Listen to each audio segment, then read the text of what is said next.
Support for the Fearscape Media Network is brought to you by Manscaped, the best in men's below-the-waist grooming champions of the world. Manscaped offers precision-engineered tools for your family jewels. Manscaped just launched their 4th-generation trimmer, the Lawnmower 4.0. You heard that right, the 4.0. Join over 2 million men worldwide who trust Manscaped with this exclusive offer just for you. 20% off and free worldwide shipping with the code FEARSCAPE at manscaped.com.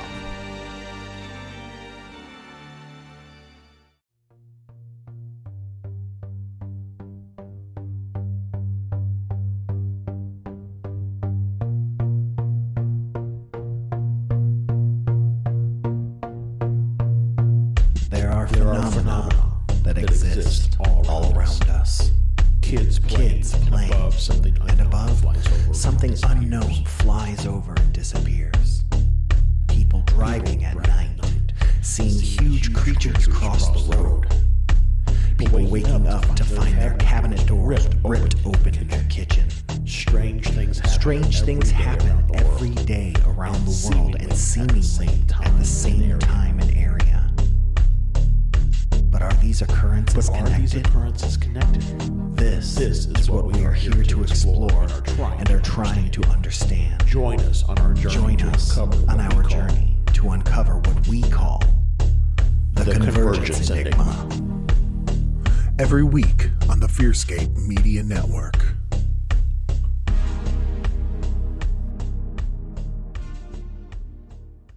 Ghosts in the Attics, Bodies in the Basements may contain graphic, violent, vulgar, or explicit content not suitable for all listeners. Listener discretion is advised.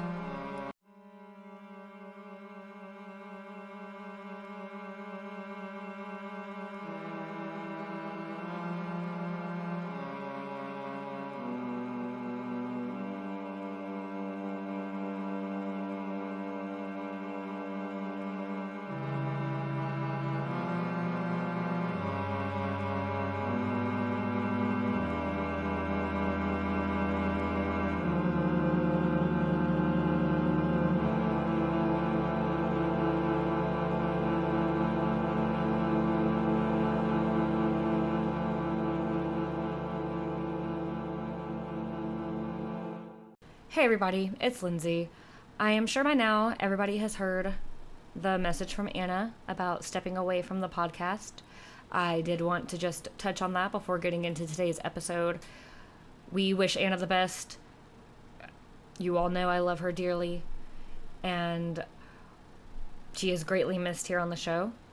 And with that being said, after the Halloween Classics mini-series ends at the end of October, Ghosts in the Attics, Bodies in the Basement will be taking a hiatus for the holidays to give everybody a chance to regroup and figure things out in life, and we will see what the future of GABB holds from there. Thank you all for your continued support. We love you. And now on to the show. Welcome back to Ghosts in the Attics, Bodies in the Basement. It's Lindsey. We are right here at the end of September, which means it's finally fall. Not that that really makes too much of a difference where I'm at, but it is kind of pretty autumn-like in the mornings. And the other day, we finally hit the high 50s in the morning time. Usually we're around the low 60s. It's still getting way too hot in the afternoon. Some days still hitting the 90s, but I'm enjoying the cool mornings. My kids complain it's cold, which is hilarious to me because I live for those temperatures. But I do enjoy, even though it gets too hot later, I do enjoy in the mornings being able to wear my new flannel. I got that Old Navy flannel that is a damn near perfect dupe for the coat that Taylor Swift is wearing on the Evermore album cover. You've probably seen it all over, like there's articles about it. And I got it on sale for like $11, which was awesome. No, I'm not affiliated with Old Navy. I just love a good deal. But yeah, I love that flannel. It's super cozy and it's cool that like it means something without being like branded all over, if that makes any sense. Anyways, I digress. And with the end of September, because the day that this episode comes out is September 30th, that means that our favorite month is upon us, my friends. October. If you're one of those people who stand by a strict schedule for celebrating holidays, you are now allowed to decorate for Halloween. I personally have had my Jason Voorhees wreath and my Halloween placemat and my little porch ghosty that you can like put like a little light in. I've had those out since like the first weekend of September. But hey, to each their own. Some people don't like to celebrate the holiday until it's a little bit closer, and here we are. We are a little bit closer at a month until Halloween, and I am so excited. And also, with Halloween comes our wonderful new little mini-series, Halloween Classics, where each episode leading up to Halloween, I dive into the history behind different classic Halloween creatures and whatnot. Like last week I did vampires, and this week is all about werewolves. And because the last episode was vampires, I felt like it's natural for the next one to be werewolves, because it's always vampires versus werewolves for some reason, right? Like it was like that in Underworld. It's kind of like that in Twilight, although technically they're shapeshifters that happen to turn into wolves. But the way that Stephanie Meyer wrote about the Quileute tribe is like a whole other issue. I won't spend too much time on it here, but basically the issue is, to sum it up poorly, probably, she took their creation story and like their legends and like edited them in with other tribes and probably made up stuff on her own for all I know. I don't know for sure. But either way, she took real historic stories and tailored them to fit into her fictional story, and didn't even do anything to help out the Quileute tribe up in La Push. I've been to La Push, actually. I stayed on the at their like little resort thing there, and it was awesome.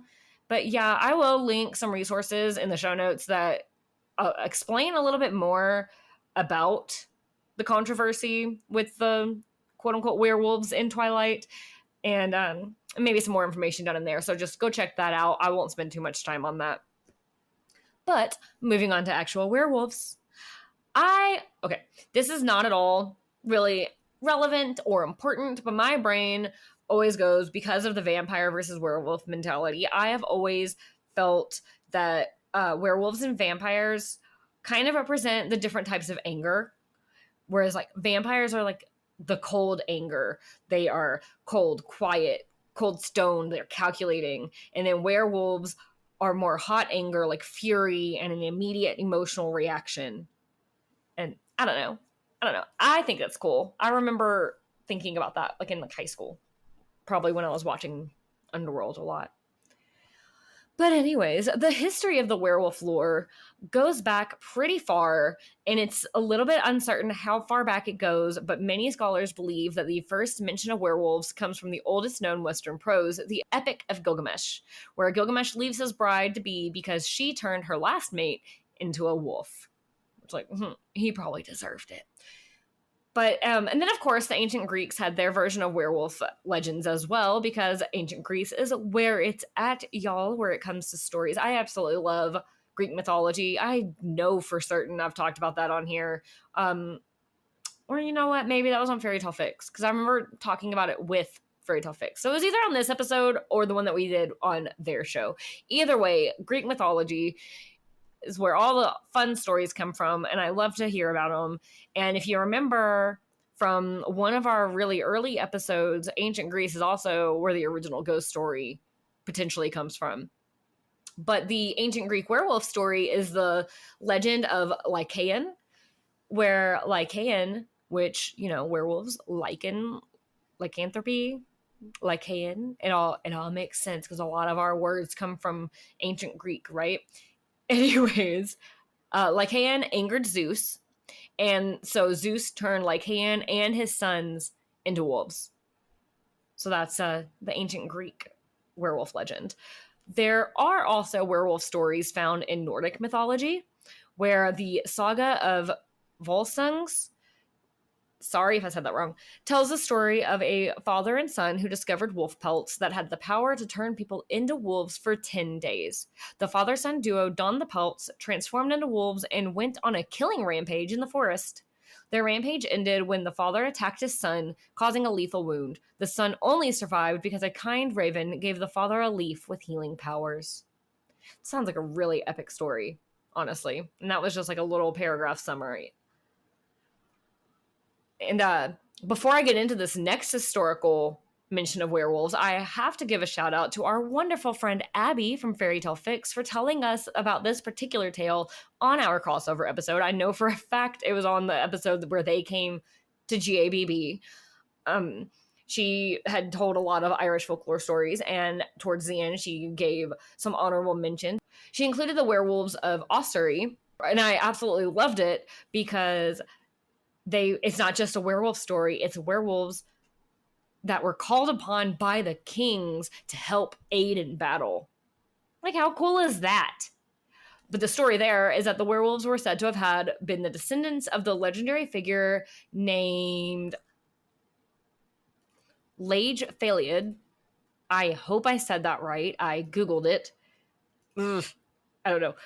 But so they believe that they descended from that figure, whose line gave rise to the kings of Ossory.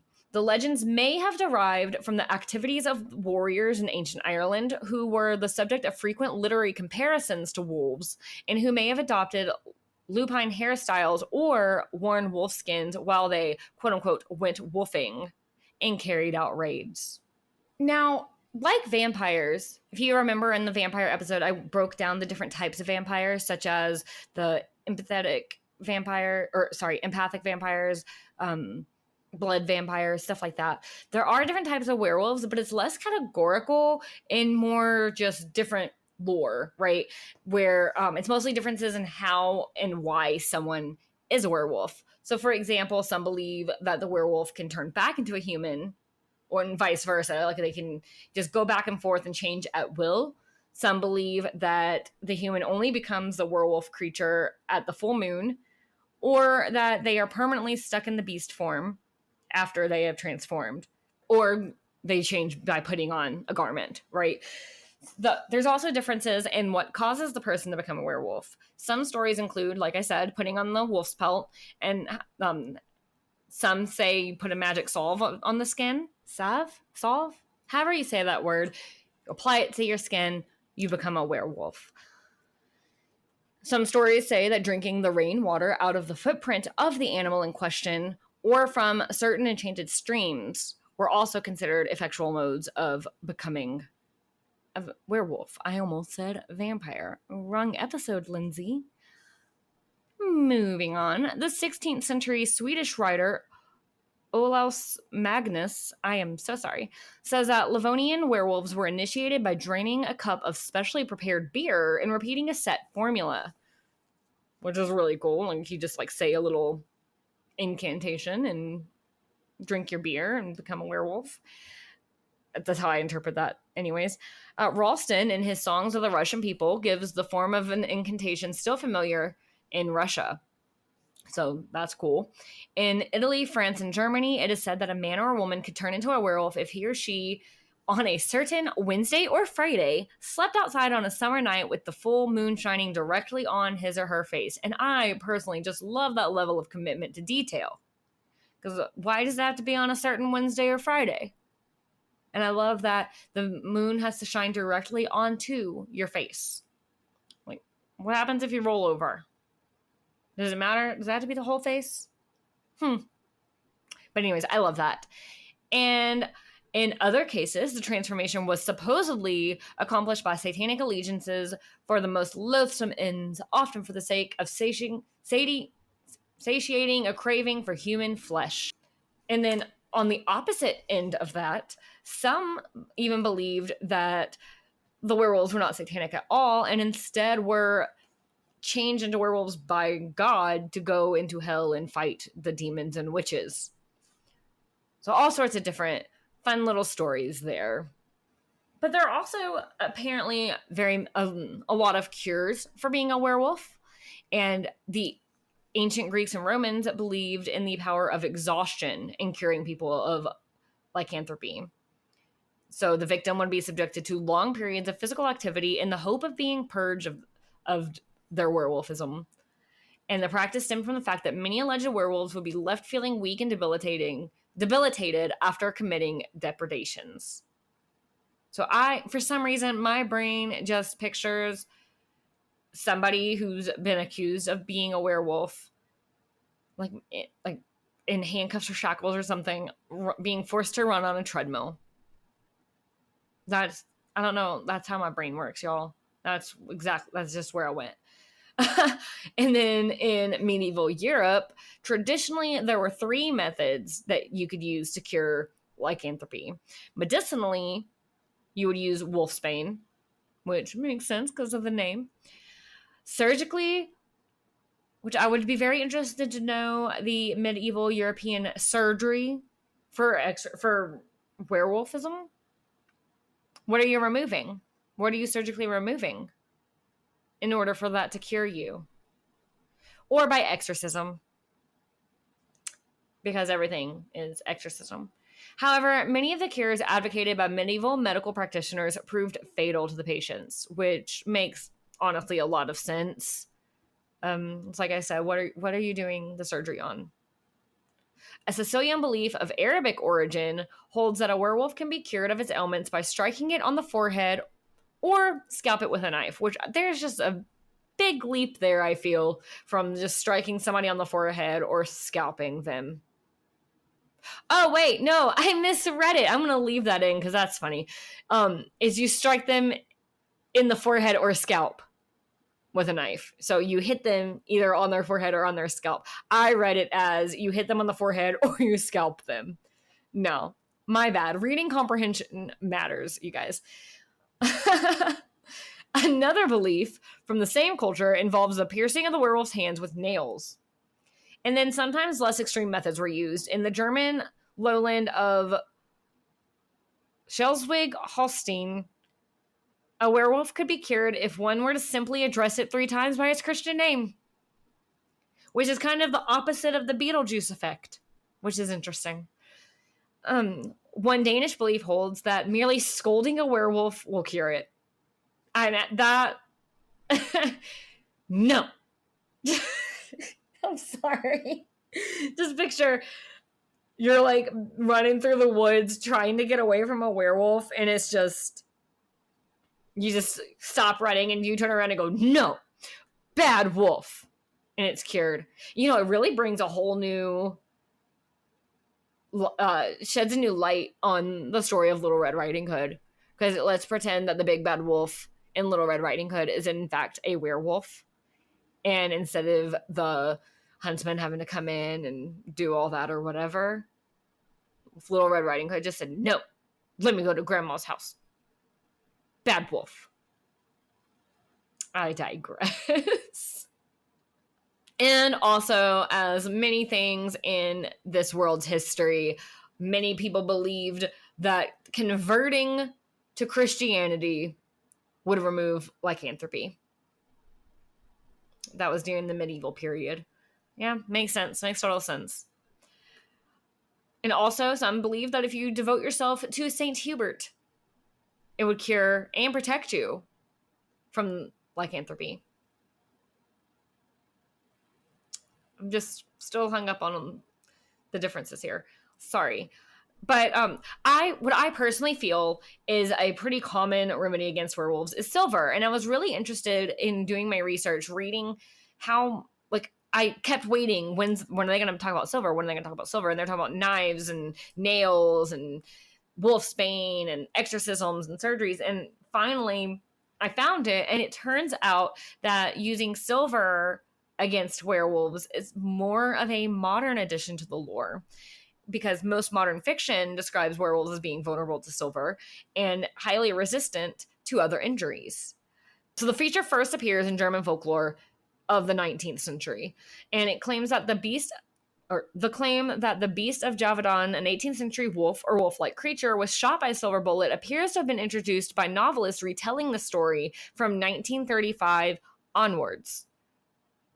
So it starts out being just an aversion to silver, or a weakness to silver, vulnerability, that's the word I'm looking for, a vulnerability to silver in the 19th century in German folklore.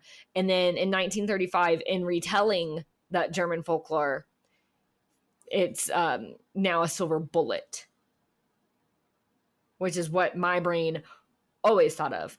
But English folklore prior to 1865 showed shapeshifters to be vulnerable to silver. So yeah, silver bullet was introduced a little bit later. And we even talked about in the vampire episode about like Bram Stoker's Dracula and stuff, how they said silver was an aversion for vampires as well. So it's just a pretty common thing, but it's more modern than other remedies.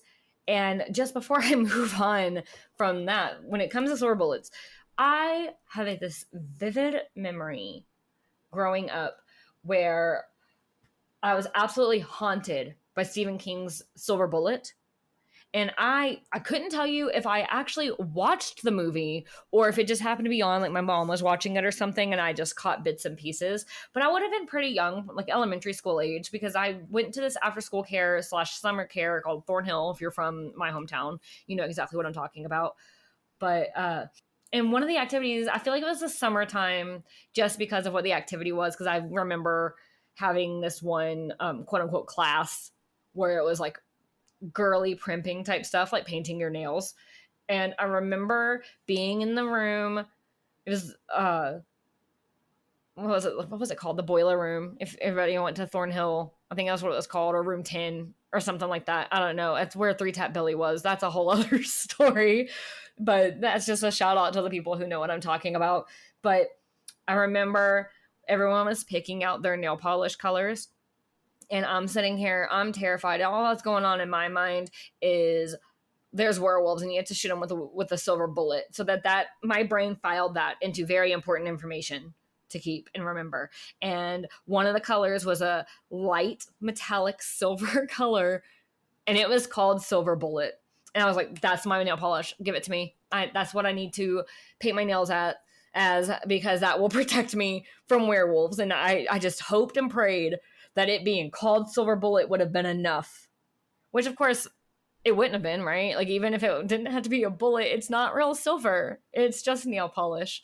But that is how young minds work. But moving on, before I move on into like real life werewolf stuff, I will say that not all cultures viewed werewolves or wolf man type creatures, I guess you could say, or images, whatever, as monstrous. We always hear about the like monster, like man turning into a monster werewolf and attacking on the full moon, like stuff like that.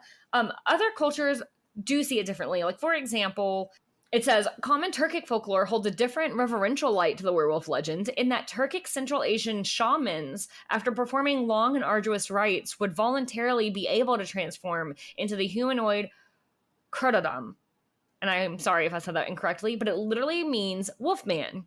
And since the wolf was a totemic ancestor animal of the Turkic people, they would be respectful of any shaman who was in such a form. So that's just a good indication, like, you know, every culture is different and it doesn't have to be scary, it doesn't have to be a monster.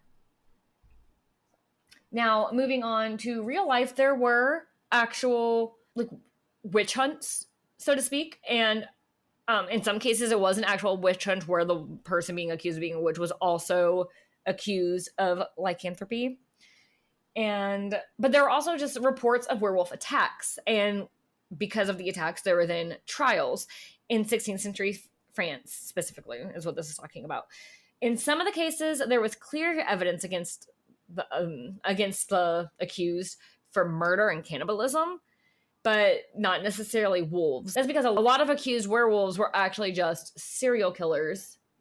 And then the peak of attention to lycanthropy came in the late 16th to early 17th century.